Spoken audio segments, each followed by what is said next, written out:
Venezuela പ്രസിഡന്റിനെ തട്ടിക്കൊണ്ടുപോയ നടപടിയിൽ ട്രംപിനെതിരെ ലോകത്തിന്റെ കടുത്ത വിമർശനം ഉയരുമ്പോൾ വിചിത്രവാദവുമായി പാകിസ്ഥാന്റെ പ്രതിരോധ മന്ത്രി.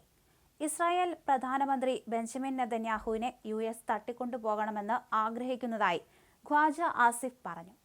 മനുഷ്യത്വത്തിൽ വിശ്വസിക്കുന്നുണ്ടെങ്കിൽ മഡൂറോയെ തട്ടിക്കൊണ്ടുപോയതുപോലെ ഇസ്രായേൽ പ്രധാനമന്ത്രി ബെഞ്ചമിൻ നെതന്യാഹുവിനെയും യുഎസ് തട്ടിക്കൊണ്ടുപോകണമെന്നാണ് ഖ്വാജ ആസിഫ് പറഞ്ഞത്.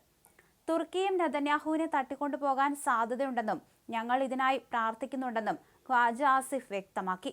നെതന്യാഹു മനുഷ്യരാശി കണ്ട ഏറ്റവും മോശം കുറ്റവാളിയാണ്. ലോകം ഇത്രയും വലിയ ഒരു കുറ്റവാളിയെ ഇതുവരെ കണ്ടിട്ടില്ല.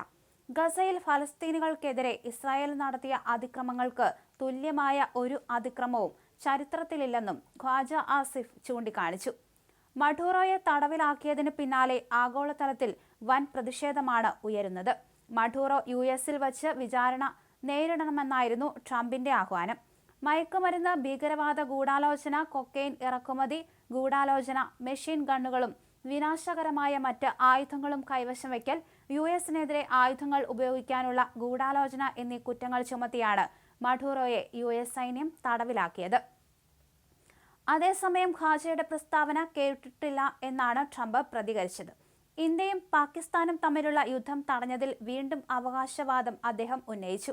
ആളുകൾക്ക് ട്രംപിനെ ഇഷ്ടമായാലും ഇല്ലെങ്കിലും 8 വലിയ യുദ്ധങ്ങളാണ് താൻ ഒത്തുതീർപ്പാക്കിയതെന്നാണ് ട്രംപ് ആവർത്തിക്കുന്നത്. അവയിൽ ചിലത് 36, 32, 31, 28, 25 വർഷങ്ങളായി തുടരുന്നവയായിരുന്നു. ഇന്ത്യയും പാകിസ്ഥാനും തമ്മിൽ തുടങ്ങാനിരുന്ന യുദ്ധവും ഇതിൽ ഉൾപ്പെടുന്നുവെന്നും ട്രംപ് പറഞ്ഞു. 8 യുദ്ധവിമാനങ്ങൾ ആകാശത്ത് വെടിവെച്ചിട്ട ആ സാഹചര്യം ആണവായുധങ്ങൾ ഇല്ലാതെ തന്നെ ഞാൻ വേഗത്തിൽ പരിഹരിച്ചു. ചരിത്രത്തിൽ എന്നേക്കാൾ നോബൽ സമ്മാനത്തിന് അർഹനായ മറ്റൊരാളില്ല.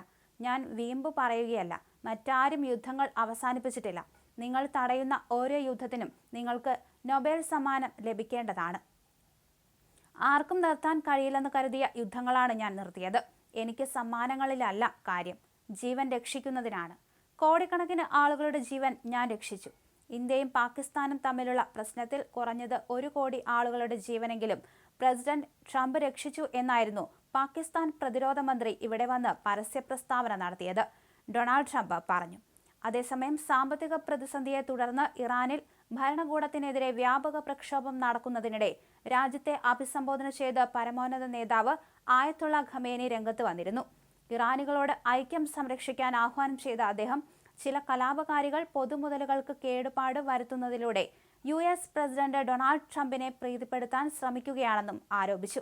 ട്രംപിനോട് അദ്ദേഹത്തിന്റെ രാജ്യത്തെ പ്രശ്നങ്ങളിൽ ശ്രദ്ധ കേന്ദ്രീകരിക്കാനും ഖമേനി ആവശ്യപ്പെടുകയും ചെയ്തു.